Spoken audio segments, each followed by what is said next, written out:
ಬೀದರ್ ಜಿಲ್ಲೆಯ ಬಸವ ಕಲ್ಯಾಣ ತಾಲೂಕಿನಲ್ಲಿ ಹೃದಯ ಭಾಗದಲ್ಲಿ ಸ್ಥಾಪಿಸಿರುವ ರಾಷ್ಟ್ರಪಿತ ಮಹಾತ್ಮ ಗಾಂಧೀಜಿಯವರ ಪುತ್ಥಳಿಯ ಸುತ್ತಮುತ್ತಲೂ ನಾಯಿಗಳ ಅಡ್ಡೆಯಾಗಿ ಪರಿಣಮಿಸ್ತಾ ಇದೆ. ಅಲ್ಲಿ ಯಾವುದೇ ರೀತಿಯ ಸುರಕ್ಷೆ ಇಲ್ಲದೆ, ಯಾವುದೇ ಅಂಜಿಕೆಯ ಅಳುಕಿಲ್ಲದೆ ನಾಯಿಗಳ ಒಂದು ತಾಣವಾಗಿ ಮಾರ್ಪಟ್ಟಿದೆ.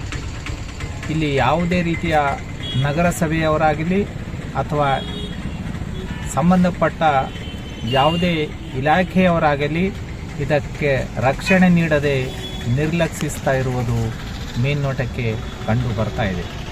ಎಚ್ಚೆತ್ತುಕೊಂಡು ಈಗಲಾದರೂ ರಾಷ್ಟ್ರಪಿತ ಮಹಾತ್ಮ ಗಾಂಧೀಜಿಯವರ ಪುತ್ಥಳಿಗೆ ರಕ್ಷಣೆ ಕೊಡಬೇಕು.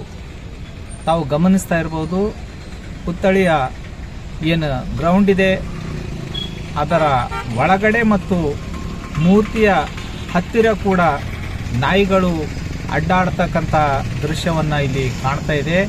ಮುಖ್ಯವಾಗಿ ಹೇಳಬೇಕಾಗಿರ್ತಕ್ಕಂಥ ವಿಷಯ, ಇದು CPI ಅವರ ಕಚೇರಿ, ಪೊಲೀಸ್ ಸ್ಟೇಷನ್ ಬಸವ ಕಲ್ಯಾಣ ಎದುರುಗಡೆ ಇರತಕ್ಕಂಥ ರಾಷ್ಟ್ರಪಿತ ಮಹಾತ್ಮ ಗಾಂಧೀಜಿಯವರ ಏನು ವೃತ್ತ ಇದೆ, ಆ ವೃತ್ತದ ಒಳಗಡೆ ತಾವು ಗಮನಿಸ್ತಾ ಇರ್ಬೋದು ನಾಯಿಗಳು ಯಾವ ರೀತಿ ತಮ್ಮ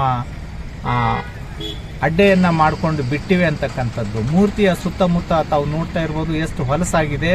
ಅಲ್ಲಿರ್ತಕ್ಕಂಥ ನಗರಸಭೆಯವರು ಸ್ವಚ್ಛಗೊಳಿಸದೆ ನಿರ್ಲಕ್ಷಿಸ್ತಾ ಇರತಕ್ಕಂಥ ಒಂದು ದೃಶ್ಯವನ್ನು ತಾವು ನೋಡ್ಬೋದು.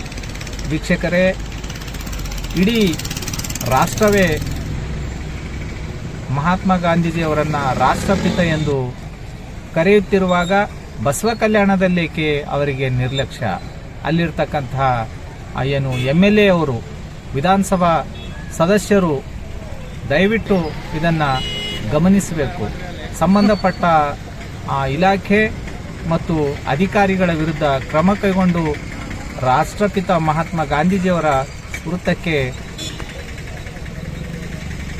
ರಕ್ಷಣೆ ನೀಡಲು ತಾವು ಆದೇಶಿಸಬೇಕಂಥೇಳಿ ಸಮಯಪಾಣಿ ಸುದ್ದಿವಾಹಿನಿಯಿಂದ